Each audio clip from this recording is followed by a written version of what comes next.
성경은 종종 하나님과 우리의 관계를 부부관계로 비유합니다. 하나님이 신랑이고 우리는 신부로 비유합니다. 하나님은 애굽에서 종살이 하던 이스라엘 백성들을 가나안 땅으로 불러내어 언약식을 체결합니다. 이것을 부부관계로 비유하면 혼인서약을 하는 것과 같습니다. 하나님과 언약을 맺는데 이스라엘 백성들이 한 목소리로 모든 언약을 준행하겠다고 했습니다. 이렇게 해서 모세는 언약의 말씀을 기록하고 언약식을 거행합니다. 이 언약을 체결한 후에 하나님은 모세를 다시 시내산으로 부르시고 모세는 40일을 시내산에서 머무릅니다. 그 이유는 시내산에서 성막에 관한 설계도를 받고 하나님께서 친히 기록하신 돌판을 받기 위해서입니다. 그 기간이 40일이죠. 우리도 부동산 중개소에서 집을 매매하는 도장을 찍고 나면 등기소에 등록을 하고 등본을 받아오는 것과 같습니다. 모세가 시내산에서 40일을 머물면서 언약증서로 십계명을 받습니다. 십계명을 두 돌판에 받아왔기에 좌우에 기록되어 있습니다. 어떤 사람은 한쪽에는 1에서부터 4계명을 기록했고 한쪽은 5에서부터 10계명을 기록했을 것이라고 생각하는데, 그것보다는 한 돌판에도 10계명이 기록되고 다른 돌판에도 10계명을 기록했을 것입니다. 우리도 집을 계약하면 같은 계약서를 두 장을 만들어 쌍방이 같이 갖고 있지 않습니까? 그런데 언약의 돌판을 받아오는 40일을 기다리지 못하여 이스라엘 백성들이 금송아지를 만들었습니다. 오늘 본문 1절입니다. 모세가 산에서 내려옴이 더딤을 보고 백성들이 아론에게 요구합니다. 우리를 위하여 우리를 인도할 신을 만들어내라.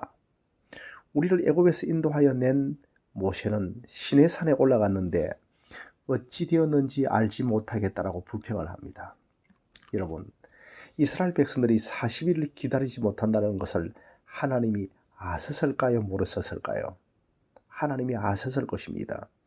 그런데 하나님은 모세를 왜 빨리 안 보낼까요?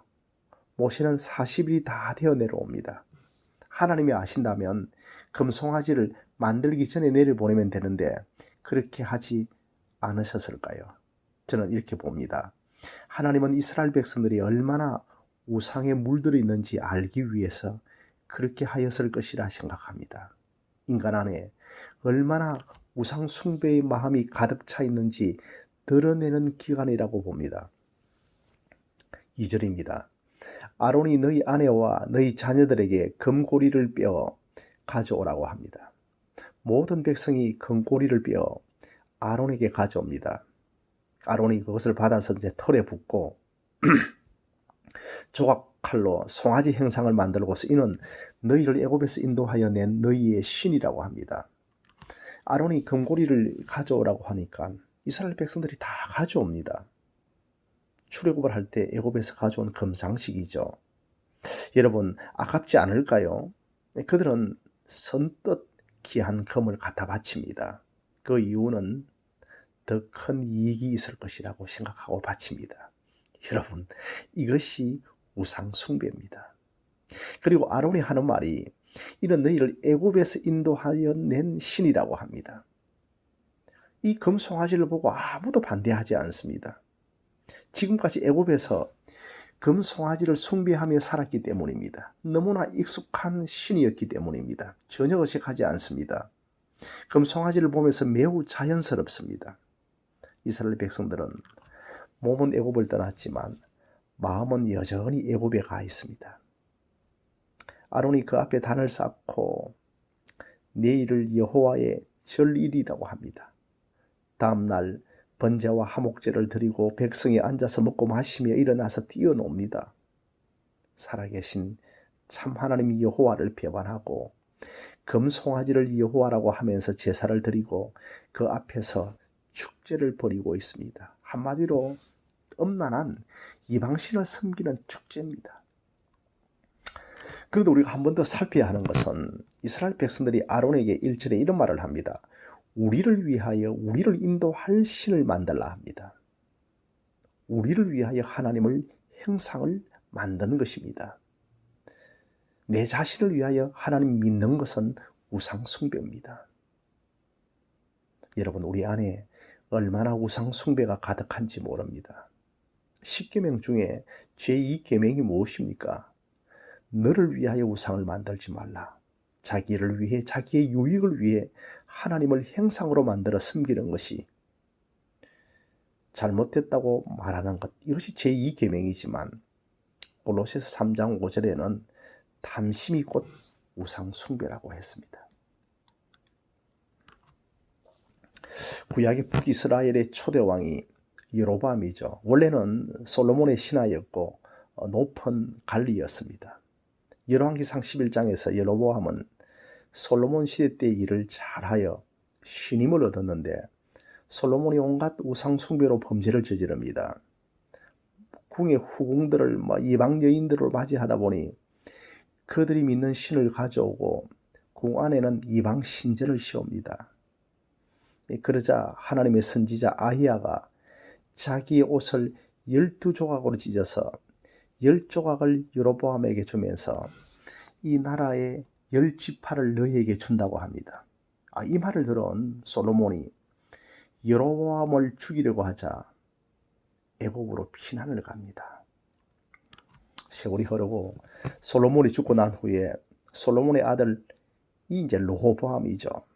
르호보암이 즉위하자 여로보암이 고국으로 돌아왔는데 르호보암 왕에게 세금을 좀 적게 내게 하여 달라고 하자 오히려 무거운 세금을 매기겠다고 하여 나라가 나누어집니다.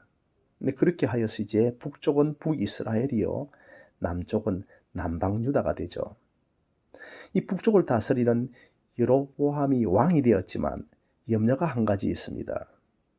북이스라엘 백성들이 남쪽의 예루살렘의 성전에 예배하려 가면 민심이 이반될 것을 염려하여 베델과 단의 신전을 만들고 그곳에 금송아지를 만들어 여호와 하나님이라고 섬기게 합니다.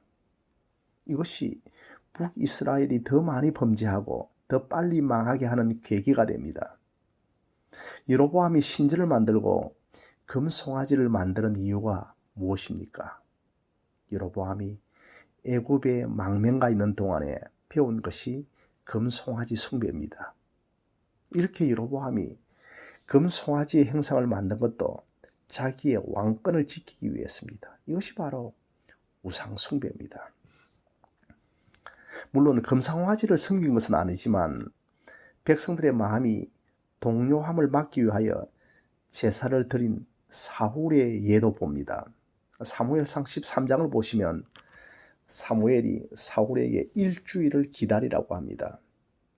그런데 일주일이 되어도 사무엘이 오지 않죠. 적군과 대치하고 있고 백성들은 흩어집니다. 하는 수 없어 제7일에 사울 자신이 제사를 드립니다. 이때 사무엘이 나타납니다. 제사를 드리기 전에 오면 될 텐데 제사를 드리는 순간에 나타나서서 사울이 망령된 일을 행하였다고 합니다. 당신이 하나님의 말씀을 버렸기에 하나님도 당신을 버렸다라고 합니다. 사울의 이런 제사가 바로 우상 숭배입니다. 사울이 하나님의 말씀보다는 자기의 군대, 자기의 나라가 빼앗길 것 같아서 제사를 드린 것입니다. 이것이 여러분 우상 숭배이죠. 여로보암이나 사울이나 여호와를 위한 것이 아니라 자신들을 위한 것이었기에 우상 숭배입니다. 물론 오늘날과 같은 문명이 발달한 시대에 형상이나 조각을 만들어 하나님을 섬기지는 않습니다. 그러나 오늘날 우리 안에 너무나 우상 숭배가 많습니다. 그 첫 번째가 예배 속에 우상 숭배가 있습니다.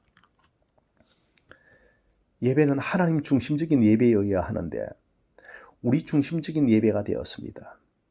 그래서 저는 늘 예배를 시작할 때 삼위일체 하나님께 예배드리겠습니다라고 하지 않습니까? 삼위 하나님이 예배의 중심이 되어야 하는데 인간 중심의 예배가 되고 말았습니다. 물론 예배를 통해 우리의 위로와 평안과 소망을 받아야 됩니다. 그러나 예배의 중심은 어디까지나 삼위 하나님이십니다. 삼위 하나님의 인격과 사역을 노래하고 송축하는 것이 예배입니다. 그래서 예배의 인도자는 삼위 하나님께 초점을 맞추어야 합니다. 그러나 우리는 어떻게 하면 교인들에게 은혜를 끼칠까부터 시작합니다. 그러다 보니 설교가 타락합니다. 가장 큰 것이 바로 번영신학입니다. 번영신학은 금송아지 숭배입니다. 번영의 복음이라고 하는데 최근에 가장 인기 있는 복음입니다. 형통하는 것을 복음으로 생각합니다. 물질적인 번영을 강조하죠. 모든 분야에서 성공적인 번성의 삶을 살 수 있다고 강조합니다. 건강하고 성공하고 부자 될 수 있다고 설교하죠. 질병과 가난은 믿음이 없어서 그렇다는 것입니다. 잘못된 복음이요, 거짓 복음입니다. 변질된 복음입니다. 여러분, 모세의 형 아론에게는 두 아들이 있었는데 나답과 아비후입니다. 성소 안에 있는 향단의 향을 사르기 위해서는 반드시 놋제단에서 불을 가지고 와야 합니다. 그리고 이 불은 바로 얼마 전에 하나님께로부터 내려온 초자연적인 불이었습니다. 향을 사르는 불이 반드시 놋제단에서 와야 한다는 것은 그리스도의 십자가 사건을 예표합니다. 성막들에서 제물들을 태우는 놋제단은 그리스도의 십자가의 사건을 미리 알려줍니다. 이스라엘의 제사장이라면 당연히 이런 절차를 알아야 했습니다. 그런데 나답과 아비후가 한 일이 무엇입니까? 여호와의 명하시지 않는 다른 불을 담아 분향하려고 했습니다. 이것은 놋제단에서 나온 불이 아니었습니다. 어디에서 이 불을 가지고 왔는지 성경은 밝히지 않고 있지만 중요한 것은 놋제단에서 온 것이 아니고 하나님이 명하신 불이 아닌 다른 불이라는 것입니다. 그들이 한 일은 그리스도의 십자가가 필요 없이 하나님께 나아갈 수 있다는 생각입니다. 자신들의 죄인됨을 인정하지 않는 행위를 한 것입니다. 하나님께서 매우 신속하고 엄중하게 이 문제를 다루셨죠. 불이 여호와 앞에서 나와 그들을 살라 죽였습니다. 성도 여러분, 번영신학도 바로 이런 내용을 가지고 있습니다. 우리가 주일 아침에 예배를 드리는 사람들이 얼마나 많습니까? 그 사람들 중에 그리스도의 십자가의 대속을 힘입어서 그리스도의 피를 의지하여 그리고 그리스도의 의를 가지고 하나님께 예배하는 사람은 얼마나 될까요? 주일날 설교에서 얼마나 그리스도의 십자가의 피로를 말할까요? 번영신학은 그리스도께서 십자가에 죽으셔야만 하는 이유를 분명히 말하지 않습니다. 우리는 종종 이런 생각을 합니다. 나답과 아비후에게 하나님이 좀 너무하신 것 아닌가라고 말입니다. 이런 사소한 것을 가지고 이렇게 엄하게 벌을 내리시는지 의문을 가지지만 이 일은 사소한 일이 아닙니다. 이것은 이스라엘 백성들이 시내산에서 금송아지를 만든 것과 똑같이 자기를 위하여 자기 방식대로 자기 생각대로 제사를 드리는 것입니다. 이것이 우상 숭배입니다. 둘째로 성도 여러분, 우리는 늘 우상 숭배하고 있습니다. 디모데후서 3장 1절에서부터 5절을 봅니다. 너는 이것을 알라. 말세에 고통하는 때가 이르러 사람들이 자기를 사랑하며 돈을 사랑하며 자랑하며 교만하며 비방하며 부모를 거역하며 감사하지 아니하며 거룩하지 아니하며 무정하며 원통함을 풀지 아니하며 모함하며 절제하지 못하며 사나우며 선한 것을 좋아하지 아니하며 배신하며 조급하며 자만하며 쾌락을 사랑하기를 하나님 사랑하는 것보다 더하며 경건의 모양은 있으나 경건의 능력은 부인하니 이 같은 자들에게서 너가 돌아서라고 합니다. 자기를 사랑하고 돈을 사랑하지 아니하는 사람이 있습니까? 그러므로 우리가 다 금송아지 숭배자들입니다. 그렇다면 오늘 저와 여러분은 진멸당해야 마땅합니다. 저는 오늘 본문을 보면서 더 놀라운 것은 하나님이 주신 것으로 우상을 만듭니다. 1절에 금고리를 가지고 금송아지를 만드는데 이 금고리의 출처가 어디입니까? 노예 생활을 하던 이 백성이 금을 모을 수 있었고 금장식을 할 수 있었겠습니까? 이들이 출애굽을 할 때 하나님께서 애굽 사람들에게 요구하여 받게 하신 것이었고, 이것은 이스라엘 백성이 그동안 애굽에서 무임으로 노동한 대가를 한꺼번에 주신 것이었습니다. 그리고 이 금을 가지고 성막을 만드는 데 사용해야 합니다. 그러나 금장식구를 자기들을 위한 우상을 만들고 있습니다. 하나님께서 주신 자원으로 우상을 만들고 있는 것이죠. 이것이 죄입니다. 하나님께서 우리에게 주신 것들이 많습니다. 우리의 시간과 소유와 재능도 하나님이 주신 것입니다. 이 모든 것들이 하나님의 영광을 위하여 사용하라고 주신 것들입니다.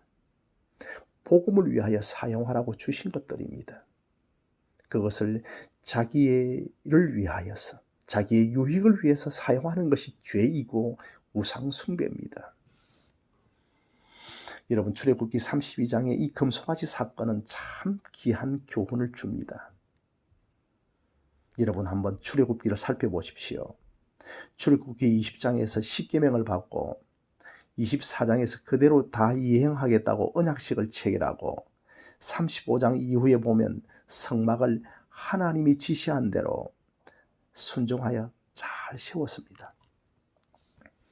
우리가 성경에서 이것만 보면 인간은 하나님의 율법을 다 이행할 수 있는 사람임을 알 것입니다.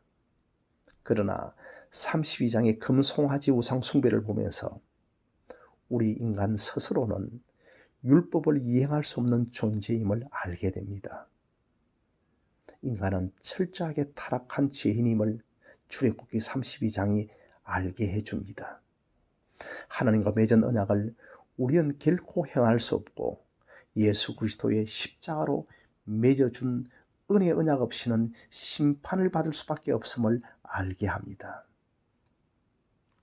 여러분 1절을 한 번 더 보시면 모세가 시내산에 내려옴이 더디었다고 했습니다. 우리에게 응답이 더디올 때 내 안에 있는 우상을 보는 시간입니다. 우리가 실패했을 때 내 안에 우상이 있음을 보는 시간입니다. 우리가 노력으로도 안 될 때 우리의 힘으로 행할 수 없음을 알게 하는 시간입니다. 오직 하나님의 은혜 아니면 안 되는 것입니다. 종교개혁자 칼빈이 기독교 강요에서 인간의 마음은 우상을 만들어내는 공장이라고 했습니다.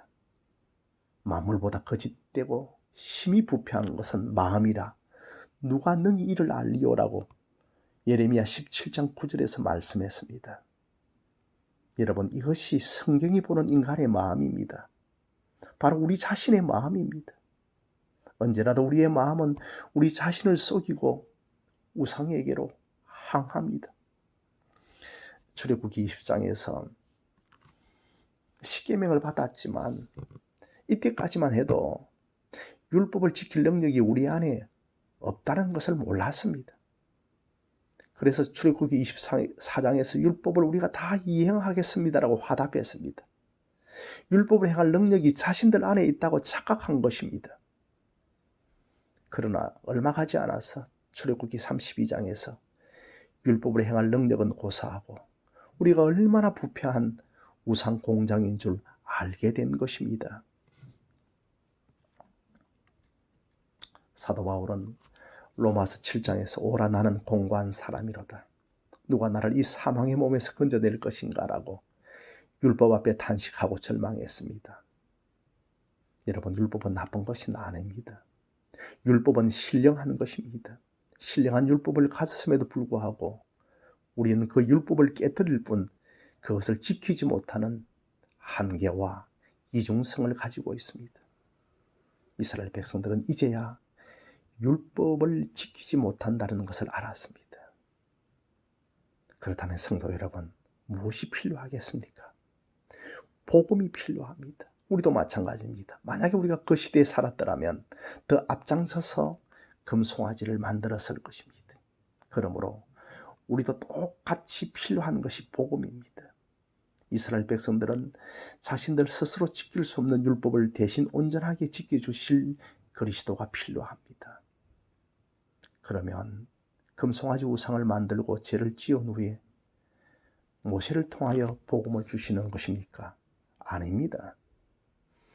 출애굽기의 흐름을 잘 보십시오. 하나님께서는 이미 이스라엘 백성들을 아셨기 때문에 먼저 모세를 시내산에 부르셔서 성막을 지을 것을 말씀하십니다. 성막은 예수 그리스도를 미리 보여주는 그림자입니다. 여러분들이 지금까지 저와 함께 출애굽기에 연속 설교를 할 때 성막 설교를 중일날 공예배 때 다 들었습니다. 제가 지성소에 관해서 설교하고 또 휘장과 언약궤와 놋제단과 분향단에 대해서도 설교했습니다. 성막과 성막의 기구들은 이 모든 것이 오실 그리스도를 미리 보여주는 모형입니다. 그래서 성막을 통하여 죄인인 인간은 그리스도가 절실히 필요하다는 것을 배웠고, 성막을 통해 하나님이 죄인들에게 어떻게 오셔서 임재할 수 있는지를 배웠습니다. 성막은 복음의 메시지입니다. 성막 하나하나가 복음을 전해줍니다. 이스라엘 백성들이 금송아지 우상 숭배를 하기도 전에 성막을 지을 것을 명령하신 것은 이미 하나님은 복음을 준비하셨고, 이미 하나님은 인간의 죄 문제를 해결할 방안을 세우셨고 지시하신 것입니다. 범죄하기도 전에 복음을 준비하셨고, 범죄하기도 전에 이미 하나님은 갈보리 십자가에 예수 그리스도를 준비하셨습니다. 여러분, 저는 복음을 호칭할 때마다 복음 앞에 하나님의 복음이라 하기도 하고 십자가 복음이라 하고 은혜의 복음이라고도 합니다. 저는 개인적으로 은혜의 복음이라는 명칭을 좋아합니다. 여러분, 은혜의 복음이라는 말은 우리 스스로 지킬 수 없는 율법을 그리스도가 대신 온전하게 지켜주신 것입니다. 여러분, 은혜의 복음이라는 말은 우리 스스로 지킬 수 없는 율법보다 먼저 은혜가 준비되었다는 것입니다. 율법보다 복음이 먼저 준비되었습니다. 이것이 은혜입니다. 이 은혜 때문에 율법 앞에 넘어지고 쓰러지고 실패해도 일어날 수 있는 것입니다. 그리스도가 내 대신 율법을 온전하게 지켜주신 것 때문에 또다시 담대하게 보좌 앞으로 나아갈 수 있습니다. 그래서 우리는 날마다 이 은혜를 바라보아야 하고 그리스도가 필요한 사람들입니다. 그 복음을 이미 창세전에 예비하시고 준비하셨습니다. 하나님께서 우리가 범죄하기 전에 모든 일을 완벽하게 준비하셨고 제공하셨습니다. 창세전에 성삼위 하나님께서 범죄할 자기 백성을 구원하실 복음을 준비하셨습니다. 정말 이것이 은혜고 놀라운 하나님의 은혜입니다. 우리 교회가 다음 주일에 새로운 강대상을 설치합니다. 이 강대상을 만드는 사장님이 자꾸만 강대상에 위에 여러 가지 조각과 형상을 만들려고 합니다. 포도나무도 그리고 글자도 파고 또 십자가도 새기고 그렇게 장식을 통하여 아름답게 만들려고 할 때 저는 어떠한 조각과 화려함을 나타내려고 하지 말라. 그렇게 하지 마십시오라고 했습니다. 말씀과 성찬과 세례만 드러나게 하는 강대상으로 제작해 달라고 했습니다. 여러분, 성찬이 하나님의 형상이고 세례가 하나님의 형상이고 그리스도가 하나님의 형상입니다. 동방교회에서 조각으로 형상을 만들려고 했고 가톨릭은 조각상이나 성모 마리아상에 집중했습니다. 여러분, 이런 것이 하나님의 형상이 아닙니다. 최종적으로 하나님의 형상은 그리스도이십니다. 고린도후서 4장 4절에 그 중에 이 세상의 신이 믿지 아니하는 자들의 마음을 혼미하게 하여 그리스도의 영광의 복음의 강체가 비치지 못하게 하매니 그리스도는 하나님의 형상이라고 했습니다. 하나님은 자신의 형상을 만들지 말라고 명령했습니다. 그것은 하나님이 친히 당신의 형상을 만드실 것을 암시합니다. 오직 하나님만이 자기의 형상을 만드실 수 있음을 말합니다. 그렇다면 하나님이 만드실 하나님의 형상은 무엇일까요? 예수 그리스도입니다. 골로새서 1장 15절에 그는 보이지 아니하는 하나님의 형상이요 모든 피조물보다 먼저 나신 이신이라고 했습니다. 그러므로 우리가 조심해야 할 것은 하나님의 형상이라는 말은 예수님의 외모를 말하는 것은 아닙니다. 예수님의 인격과 예수님의 사역입니다. 예수님이 누구시며 예수님이 하신 일이 예수님의 형상입니다. 만약에 예수님의 외모가 예수님의 형상이라면 예수님의 키가 얼마이며 예수님의 몸무게가 얼마인지 성경은 우리에게 가르쳐 주었을 것입니다. 그러나 그렇게 하지 않으셨습니다. 사복음서에든지 서신서든지 예수님이 누구시며 어떠한 일을 행하셨는지를 상세하게 기록해 놓았습니다. 예수님이 하나님이시고 예수님이 달린 십자가에서 하나님이 누구신지를 잘 보여주었습니다. 이런 것이 예수님이 하나님의 형상입니다. 말씀을 맺고자 합니다. 우리는 하나님의 형상이신 예수 그리스도를 주인으로 삼아야겠습니다. 우리가 주인이 되는 것이 우상이요 금송아지입니다. 우리 자신을 위하여 예수님을 주로 삼는 것도 우상입니다. 여러분, 우리는 다 우상 숭배자입니다. 자기만을 사랑했습니다. 돈을 사랑하고 쾌락을 사랑했습니다. 이런 우상 숭배자를 살려내기 위해 하나님이 십자가에서 대신 죽으셨습니다.